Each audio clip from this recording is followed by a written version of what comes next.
Welcome to A1 TV Telugu news. ఇవాల్టి bulletin చూద్దాం. AP speaker Ayyanna పాత్రుడిపై YCP మాజీ ఎమ్మెల్యే పెట్ల ఉమాశంకర్ గణేష్ ఆగ్రహం వ్యక్తం చేశారు. అనకాపల్లి జిల్లా నర్సీపట్నంలో స్పీకర్ అయ్యన్న ఆధ్వర్యంలో రాక్షస పాలన జరుగుతుందని ఆరోపించారు.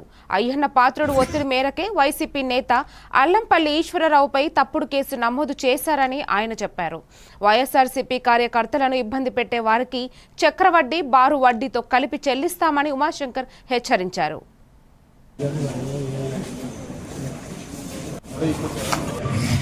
నర్సీపట్నంలో స్పీకర్ అయ్యన్న పాత్రుడు ఆధ్వర్యంలో ఒక రాక్షస పాలన నర్సీపట్నంలో జరుగుతుంది. దానికి ఉదాహరణ ఈరోజు నర్సీపట్నం మున్సిపాలిటీకి సంబంధించి మా వైఎస్ఆర్ కాంగ్రెస్ పార్టీ యూత్ అధ్యక్షులు అల్లంపల్లి ఈశ్వరరావుపై తప్పుడు కేసులు బాధించడం కాకుండా ఒక చీటింగ్ కేసు 420 కేసు పెట్టి ఈ రోజు దుర్మార్గ పాలన అయ్యన్న పాత్రుడు చేయడం జరుగుతుంది. ఈ రోజు మేమన్నా కూడా చెప్పాం, ఒక ఉన్నతమైన స్థాయిలో ఉన్న ఒక వ్యక్తి ఈ విధమైన చిల్లర రాజకీయాలు చేయడం ఎంతవరకు సమంజసం చెప్పి అడుగుతున్నాయి. ఈ రోజు చాలా మంది అడుగుతారు, మా వాళ్ళు మనల్ని కూడా అడిగారు చాలా మంది, అయ్యన్న పాత్రుడిని ఏకవచనంతో నువ్వు ఎందుకు మాట్లాడుతున్నావు అని చెప్పి. ఒకటే చెప్తాను మీ ద్వారా కూడా, ఈ రోజు మాకు సంస్కారం లేక కాదు, గౌరవించడం లేక కాదు. ఈ రోజు నర్సీపట్నంలో మున్సిపాలిటీలో టౌన్ లో ఒక పోరంబోకు ఏదైతే నేను హత్య చేశాను, పోలీసులు ఏం చేయలేకపోయారు, న్యాయస్థానాలు ఏం చేయలేకపోయి విరవీగుతున్నాడు, భయం లేకుండా బతుకుతున్నాడు. ఈ రోజు దాంతో పాటు మాకు speaker Ayyanna Patrudu left hand నేనే, రైట్ హ్యాండ్ నేనే చెప్పుకుంటూ తిరుగుతూ మరి ఎంతో మందిని మరి అయ్యన్న పాత్రుడికే కాకుండా వాళ్ళ పిల్లలకి కూడా, వాళ్ళ కుమారులకి కూడా నేనే అండ, నేను లేకపోతే లేదని చెప్పి ప్రగల్భాలు ఈయన. అలాగే లక్షల రూపాయలు వసూలు చేస్తున్న, చందాలు దందాలతో వసూలు చేస్తున్న ఒక పోరంబోకు నా కొడుకు వల్ల ఈ రోజు నేను ఆ విధంగా మాట్లాడుతుంది తప్ప మాకు సంస్కారం లేక కాదు. ఎందుకంటే ఏ స్థాయిలో ఉన్నా సరే, పెద్ద స్థాయిలో ఉన్న వ్యక్తిని గౌరవించే స్థాయి, సంస్కారం మాకు ఉంది. చెప్తా మీకు, ఇవన్నీ కూడా త్వరలో రాబోయే రోజుల్లో మా ప్రభుత్వం వస్తుంది. ఇవన్నీ వడ్డీలతో సహా, వారి వడ్డీలు, చక్రవడ్డీలతో సహా ఇవన్నీ కూడా నీకు చెల్లిస్తాం చట్టపరంగా అని చెప్పి మీ ద్వారా ఆ పోరంబోకు నాకు చెప్పడం జరుగుతుంది. ఈరోజు చూస్తే మరి ఎవరైతే అల్లంపల్లి ఈశ్వరరావు ఉన్నారో మరి ఏం చేశాడు అంటున్నారు, కేవలం చీటింగ్ చేసి ఆయన ఏదో విధంగా ఇబ్బంది పెట్టాలి, మరి ప్రతి దానికి కూడా వైఎస్ఆర్ పార్టీలో క్రియాశీలకంగా ఉంటున్నాడు, స్టేట్ బండ్లు ఇస్తున్నాడని చెప్పి ఏదో విధంగా ఇబ్బంది పెట్టాలని చెప్పి మరి నిన్నంతా కూడా మరి ఆయన పే ఒక చీటింగ్ కేసు, ఒక 3 లక్షల రూపాయలు ఒక కోర్టు అటెండర్ పోస్ట్ అని చెప్పి 2 సంవత్సరాల క్రితం తీసుకున్నాడని చెప్పి ఒక తప్పుడు వ్యక్తి చేత కంప్లైంట్ ఇవ్వడం జరిగింది. ఏదైనా ఎంక్వైరీ చేశారంటే డిఎస్పీ గారు ఎక్కడైనా ఆధారాలు ఉన్నాయంటే 3 లక్షల రూపాయలు తీసుకుని ఎక్కడా లేదు, ఒక్క పైసా కూడా ట్రాన్సాక్షన్ లేదు. అంటే కేవలం స్పీకర్ ఒత్తిడి అక్కడ విజయవాడ నుంచి ఒత్తిడి చేస్తుంటే ఇక్కడేమో డిఎస్పీ గారు కేవలం డిఎస్పీ గారు రంగంలో దిగారు. సిఐఎస్ఎల్ పక్కన పెట్టి డైరెక్ట్ డిఎస్పీ గారు రంగంలో దిగి ఈ రోజు మా పార్టీ నాయకుడిని మరి తప్పుడు కార్యక్రమం చేయడం జరుగుతుంది. ఒకటే చెప్తున్నా, ఈ రోజు ఒక విషయం చెప్పాలి. ఈ రోజు నర్సీపట్నంలో స్పీకర్ అయ్యన్న పాత్రుడు కొత్త సంస్కృతి తీసుకురావడం జరుగుతుంది. ఏంటంటే మరి ఎవరైతే సరే రేపు రాబోయే రోజుల్లో మన 1 లక్ష రూపాయలు 2 లక్షలు ఎవరికి ఇచ్చాం, తప్పుడు ఉద్యోగాలకు ఇచ్చాం, ఆయన అరెస్ట్ చేయండి అంటే పోలీసులు వెంటనే తీసుకురావడం, ఆయన ఒప్పించి సంతకాలు పెట్టించి వాడు ఒప్పుకున్నట్టు కూడా చేసే సంస్కృతి మరి అయ్యన్న పాత్రుడు చేస్తాడు.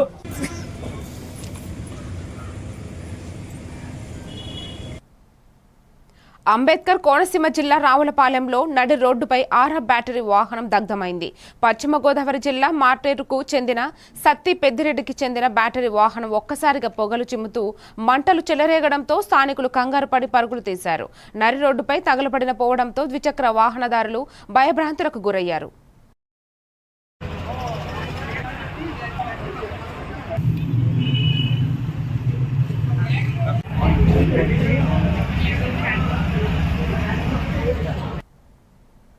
విశాఖ జిల్లా గాజువాక పెద్ద గంట్యాడ మండలం బానోజీ తోట 65వ వార్డులో 10 ఏళ్ల కిందట నిర్మించిన టిట్కో గృహాలలో కనీస సదుపాయాలు కల్పించాలని సిపిఐ పార్టీ డిమాండ్ చేసింది. ఇప్పటికైనా నీరు, కరెంటు, డ్రైనేజీ కల్పించాలని స్థానికులు డిమాండ్ చేశారు.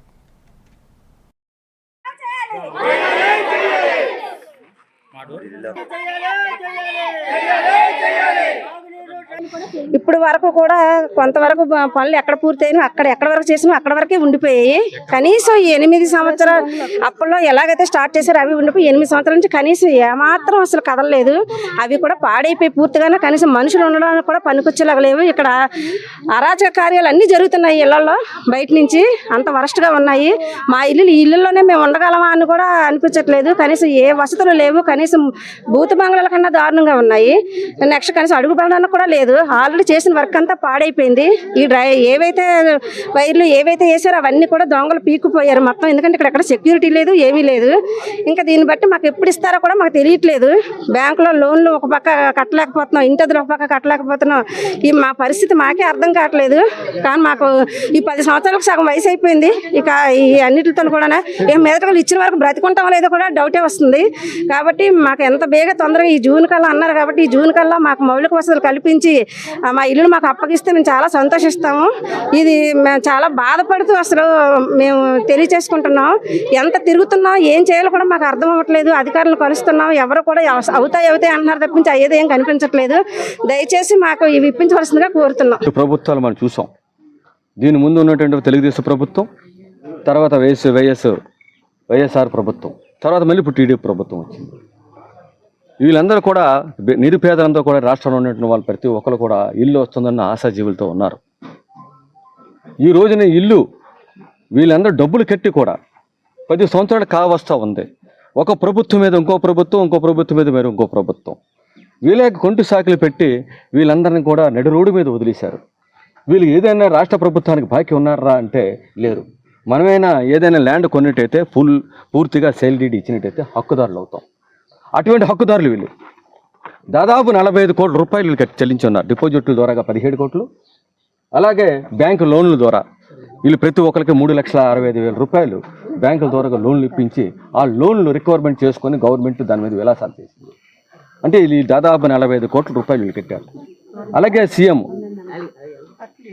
నిధి నుంచి, అలాగే పిఎం నిధి నుంచి వీళ్ళు ఎలక్షన్లో ప్రకటించుకున్నటువంటి ప్రకటనలోకి ఆ చూపించేటటువంటి ఉత్సాహం ఈరోజు ప్రజలకు ఇచ్చేటప్పుడు లేదు.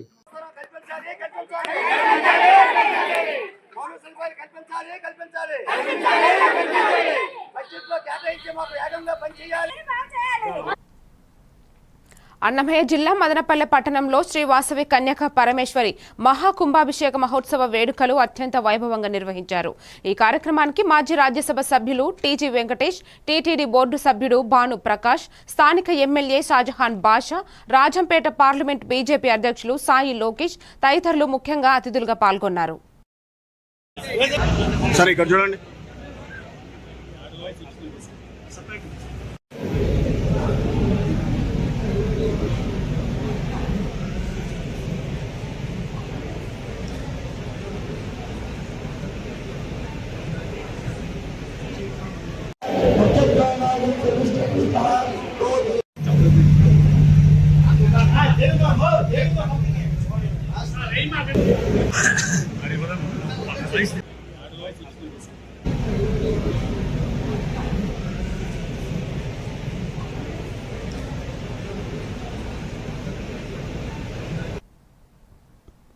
వాహనదారులందరూ హెల్మెట్ తప్పనిసరిగా ధరించాలని Nellore traffic CI Venkatreddy, RSI Chandramouli విస్తృతంగా తనిఖీలు నిర్వహించారు. ఈ సందర్భంగా ట్రాఫిక్ సిఐ వెంకట్రెడ్డి మాట్లాడుతూ వాహనదారులకు అవగాహన కల్పిస్తూ హెల్మెట్ ధరించడం, ప్రమాదాలను నియంత్రించడం పట్ల ప్రజలకు కౌన్సిలింగ్ ఇచ్చారు. కేంద్ర మోటార్ వెహికల్ చట్టం మార్చి 1 నుంచి అమలు కానున్నదని వారు తెలిపారు.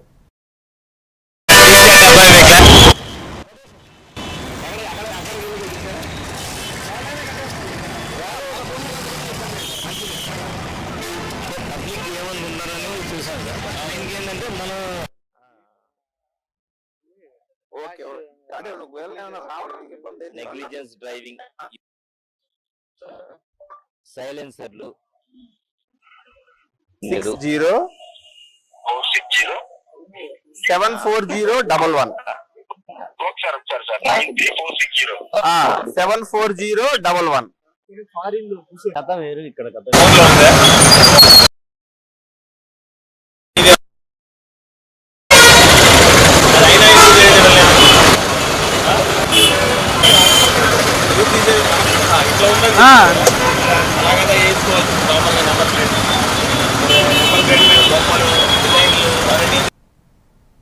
విజయనగరం జిల్లా రాజం ఎమ్మెల్యే కోండ్రు మురళీమోహన్ బొద్దూరు గ్రామదేవత దేశాలమ్మ తల్లి ఉత్సవంలో పాల్గొన్నారు. అనంతరం ఎమ్మెల్యే టీడీపీ కార్యకర్త బంకి లక్ష్మి అనే మహిళకు చికిత్స నిమిత్తం 80,001 ముఖ్యమంత్రి సహాయ నిధి చెక్కును ఎమ్మెల్యే పంపిణీ చేశారు.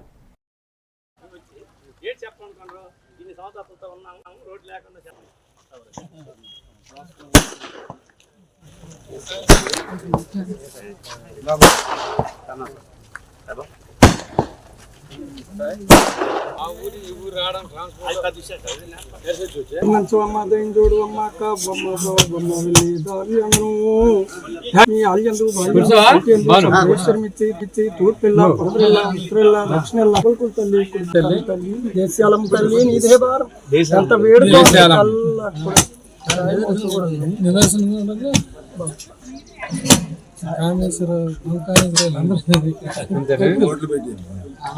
నువ్వే ఆదేశం మాకు.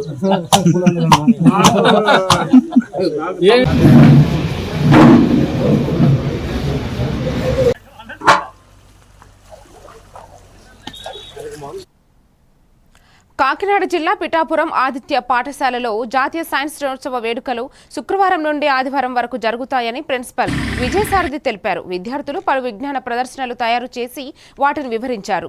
విద్యార్థులు పిఠాపురం ఆధ్యాత్మిక గురించి తెలిపారు. విద్యార్థులు 265 వివిధ సైన్స్ ప్రాజెక్టులను ప్రదర్శించారు. సంస్కృతి సంప్రదాయాలు కళ్ళు కట్టినట్టు చూపించారు. ఈ సందర్భంగా ప్రిన్సిపాల్ విజయసారథి మాట్లాడుతూ ఆదిత్య పాఠశాలలో ప్రతి విద్యార్థి భవిష్యత్తులో మరిన్ని ప్రాజెక్టులు రూపకల్పనకు సిద్ధంగా ఉన్నారని తెలియజేశారు.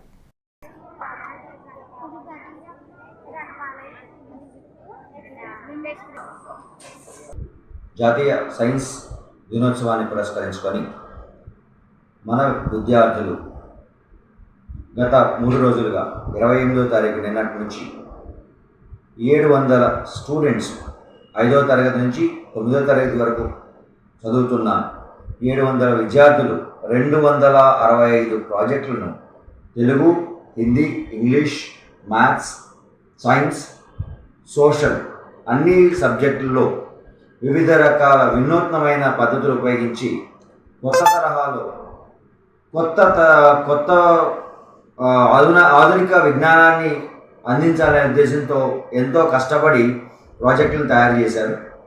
ఈ కార్యక్రమం ప్రతి విద్యార్థికి ప్రతి తల్లిదండ్రులకి చేరాలనే ఉద్దేశంతో 28వ తారీఖు నిన్న ప్రారంభోత్సవం చేసిన ఈ కార్యక్రమాన్ని మన district science officer Srinivas Vineel గారిచే ప్రారంభించబడిన ఈ కార్యక్రమం నిన్న 28వ తారీఖు, ఈరోజు 1వ తారీఖు, రేపు 2వ తారీఖు కూడా ఈ కార్యక్రమాన్ని మేము కొనసాగిస్తున్నాము. ప్రతి తల్లిదండ్రులు, ప్రతి విద్యార్థులు, ప్రతి స్కూల్ వాళ్ళు కూడా ఈ కార్యక్రమాన్ని సద్వినియోగం చేసి ప్రతి విద్యార్థికి వారి యొక్క సూచనలు, సలహాలు, ఆశీర్వాదాలు తెలపాలని కోరుకుంటున్నాను. తిరుపతి జిల్లా దొరవారి సత్రం మండలంలో ఎమ్మెల్యే నిలవల విజయశ్రీ 50 లక్షలతో బ్లాక్ పబ్లిక్ హెల్త్ యూనిట్ కు శంకుస్థాపన చేశారు. ముఖ్యమంత్రి ప్రవేశపెట్టిన బడ్జెట్లో విద్యా వైద్యానికి ఎక్కువ నిధులు కేటాయించడం జరిగిందన్నారు. గత ప్రభుత్వ హయాంలో గాడి తప్పిన పాలనను సరిచేస్తూ రాష్ట్రంలో సంక్షేమం, అభివృద్ధి పదంలో నడిపిస్తూ ముందుకు వెళ్తున్నారని ఎమ్మెల్యే తెలిపారు.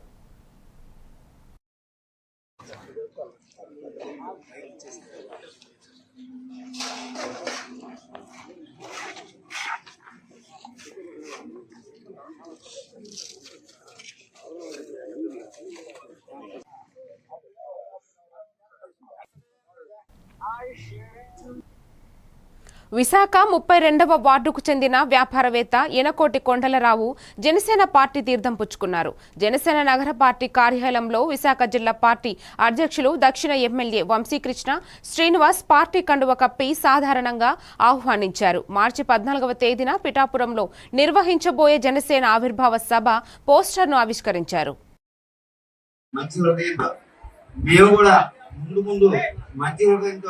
ప్రజలకి ఏదైనా సేవ చేయాలని నేను ఇందులో దిగాను సార్. ఎలా చెప్తే ఎలా నేను ఆలోచించే మనిషిని. నాకు రాజకీయాలు రావు కానీ ఉన్నది ఉన్నట్టే మాట్లాడే వ్యక్తిత్వం నాది. ఎవరికైనా సరే మా వార్డులో ఏ వార్డు అయినా పర్వాలేదు, మీకు కొంచెం పెద్ద సమస్య అనిపించినా చిన్న సమస్య కూడా మీరు సమస్య ఉన్నా సరే నాకు వచ్చి చెప్పండి. ఎమ్మెల్యే గారి ద్వారా ఈ సమస్యని పరిశీలించేటట్టు మీకు ఉడత సాయంగా నేను ఏ సాయమైనా చేయడానికి రెడీగా ఉన్నాను. అందువల్ల మళ్ళీ రాబోయే ఏ ఎన్నికలైనా సరే జనసేనకి మీ అందరూ కూడా సపోర్ట్ చేసి మీ అందరూ కూడా గెలిపించాలి. మళ్ళీ మన ఎమ్మెల్యే గారిని ఇంకో 3 దఫాలు గెలిపించాలి. పవన్ కళ్యాణ్ గారి నాయకత్వం వర్ధిల్లాలి. పవన్ కళ్యాణ్ దొరగారి నాయకత్వం వర్ధిల్లాలి. పవన్ కళ్యాణ్ దొరగారి నాయకత్వం వర్ధిల్లాలి. వంశీకృష్ణ గారి నాయకత్వం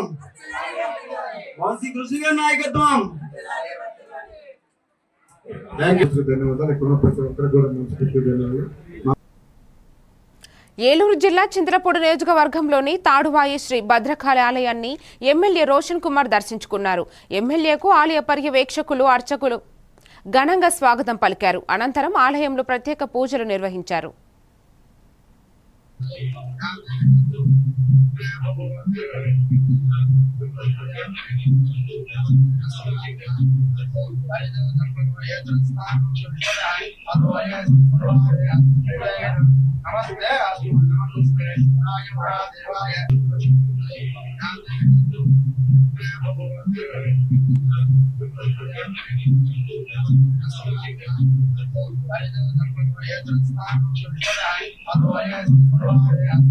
కర్నూలు జిల్లా ఆలూరు వైసీపీ ఎమ్మెల్యే విరూపాక్ష మీడియా సమావేశం నిర్వహించారు. సంక్షేమ పథకాలకు బడ్జెట్లో అరకొర నిధులు కేటాయించారని ఆయన తెలిపారు. కూటమి నేతల కాలర్ పెట్టుకునే రోజులు దగ్గర పడ్డాయని ఎమ్మెల్యే ఆగ్రహం వ్యక్తం చేశారు. చేసేటప్పుడు ఏదన్నా కానీ కులమతాలకు అతీతంగా ఏదన్నా నేను బాగా దేశాలకు పోకున్నట్లా ప్రజలంతా నా ప్రజలనే విధంగా ప్రమాణ స్వీకారం చేస్తారు. అలాంటిది ఈరోజు నిన్న చూసినాము. వైసీపీ నాయకులకి ఎవరికే కానీ ఏమున్నా మీరు సంక్షేమ పథకాలు ఏదన్నా కానీ ఈగుడుతో ఇస్తే వాళ్ళకు పాము పాలు పోసినట్లు పాము పాలు పోసినట్లే అని ఏ ముఖ్యమంత్రి అన్నా ఎక్కడ నాకు తెలిసి ఇండియాలోనే కాదు ప్రపంచ దేశాల్లోనే ఈ మాట అనిండ్రు. ఇప్పుడు నాయకుడు అంటే ఒక ముఖ్యమంత్రి అంటే అదే జగన్మోహన్ రెడ్డి గారు నాకు ఓటు వేయకున్న వాళ్ళకి కానీ అర్హత ఉంటే సంక్షేమ పథకాలు పార్టీలకు అతీతంగా కులాలకు అతీతంగా ప్రతి ఒక్కరికి లబ్ధి చేకూర్చాలనే విధంగా మా నాయకుడు మాట్లాడితే మీరు ఏం మాట్లాడతారు? 76 సంవత్సరాలు అంటారు, ఇప్పుడు 40 ఇండస్ట్రీ అంటావు, నేను 4వ ముఖ్యమంత్రి అంటావు. ఇదేనా నీది 4వ ముఖ్యమంత్రి? ముఖ్యమంత్రి ప్రమాణ స్వీకారం చేసినాక ప్రతి ఒక్కరు నీ దాంట్లో ఉంటారు, నీకే సంబంధం. 5 కోట్ల జనాభా నీ ముఖ్యమంత్రి ఆధీనంలో ఉంటారు. అలాంటిది రోజున మీ కార్యకర్తలు ముందు పెట్టుకొని వైసీపీ నాయకులు ఏం చేయొద్దండి అని ఎవరన్నా ఏ ముఖ్యమంత్రి అంటారా? ఎక్కడైనా ఉందా? ఏ దేశంలోనూ ఉందా? ఇంత దుర్మార్గమైన పరిపాలన చేస్తే మీ కార్యకర్తలు ఎట్లా ఉంటారు? ఇంకా రెచ్చిపోతున్నావు కానీ నువ్వా? అదే మా జగన్మోహన్ రెడ్డి గారు సీఎంగా ఉన్నారు 5 సంవత్సరాలు. ఎక్కడే కానీ ఏదైనా గలాడు జరిగితే ఫస్ట్ మిమ్మల్నే అరెస్ట్ చేస్తాను, మిమ్మల్నే లోపలికి వేస్తాను విధంగా మా జగన్మోహన్ రెడ్డి పరిపాలన చేస్తే. ఆసిఫాబాద్ జిల్లా బెజ్జూరు మండలం లంబాడిగూడ గ్రామ పంచాయతీ పరిధిలో ఇల్లు నిర్మించాలంటే గ్రామ కార్యదర్శికి అక్రమ వసూళ్లకు పాల్పడుతున్నాడని గ్రామస్తులు ఆరోపించారు. జిల్లా కలెక్టర్కు జిల్లా పంచాయతీ అధికారికి ఫిర్యాదు చేసినా కానీ అధికారులు పట్టించుకోవడం లేదని ఆవేదన వ్యక్తం చేశారు. కార్యదర్శి శ్రీనివాస్పై ప్రభుత్వం చర్యలు తీసుకోవాలని వారు డిమాండ్ చేశారు.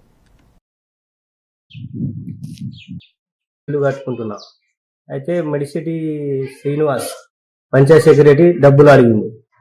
అయితే ఎంత సార్ అని అంటే 50,000 ఈ 10 నిమిషాలు ఇస్తా, ఇంటూ ట్యాక్స్ రసీదు ఇస్తా, తీసుకో అంటే ఇంకా లేవు సార్ నా దగ్గర, ఒక ఏమన్నా తక్కువ చేయాలంటే కాదు అంతకైతే అంగడి బజార్కి ఇంత నడిచింది, ఇంత అయితే లేకుంటే లేదు, నాకు పై అధికారులకు అది ఇది ఉంటది కదా అని అన్నాడు. గ్రామానికి చెందిన వాడిని. నేను లంబడిగూడ గ్రామ పంచాయతీ పరిధిలో స్థలం కొనుక్కున్నాను. అక్కడ ఇంటి నిర్మాణం కోసము ఇంటి పర్మిషన్ కోసం మన హౌస్ నెంబర్ కోసం అక్కడ కార్యదర్శి గారైన మడిశెట్టి శ్రీనివాస్ గారిని నేను వెళ్ళి కలిస్తే ఆయన 50,000 అడిగారు. నేను నా వల్ల అంత కాదు సార్, నేను ఇవ్వలేను అని అంటే ఆయన నన్ను బాగా పరేషాన్ చేసిండు. 50,000 30 20 ఎంత అయితే అంత ఇయ్యి అన్నాడు. ఆఖరికి 10,000 అయినా ఇవ్వమని అన్నాడు. నేను ఇవ్వలేను సార్ అని అన్నా. అదే తర్వాత మళ్ళీ నన్ను బాగా హెరాస్మెంట్ చేసాడు, ఫోన్లు చేసాడు. నేను మళ్ళీ అన్నా సరే ఇస్తా అని చెప్పాను. మరి ఇటువంటి కార్యదర్శి ఈ సమాజంలో ఉండడం ఎంతవరకు న్యాయం? మా లంబడిగూడ గ్రామ పంచాయతీ ప్రజలు మరియు నేను కూడా కోరుకుంటున్నాం ఏంటంటే ఇటువంటి వారిని ఆయన బాధ్యతల నుండి తప్పించి వేరే వారిని అక్కడ కావాలని మేము కోరుకుంటున్నాము. ఇది వాళ్ళ bulletin. Keep watching A1 TV Telugu news.